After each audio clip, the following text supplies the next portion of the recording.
呀，现在的司机怎么只顾赚钱，掉那么多石头都不清理一下？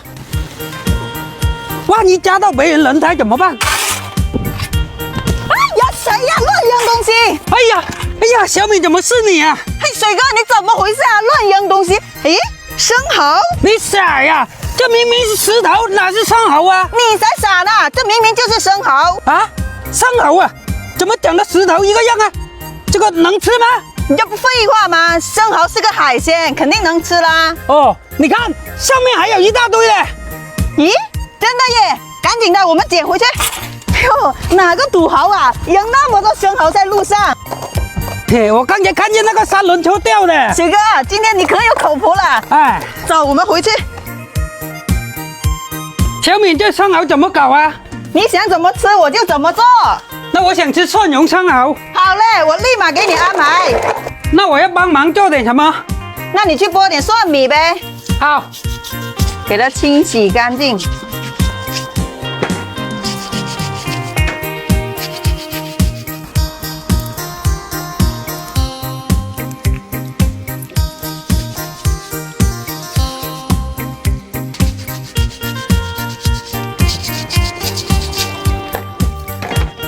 给它做个小手术。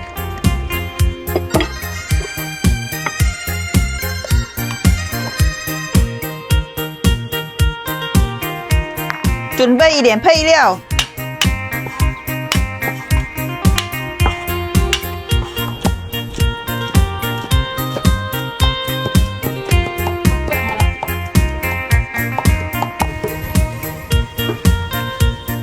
起锅烧油，下入蒜蓉、小米辣爆香，秘制酱料搞里头，翻炒均匀，起锅。把炒好的蒜蓉酱淋在生蚝上，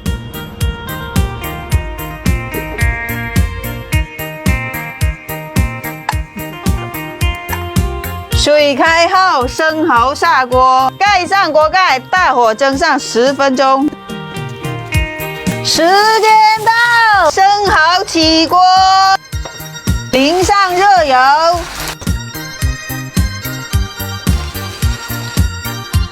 开吃喽！来啦！哇，这么漂亮！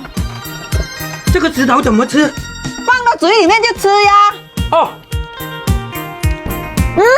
水哥，你傻呀？吃里面的肉。哦。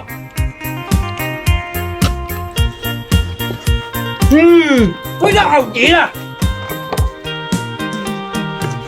你慢点吃，我又不跟你抢。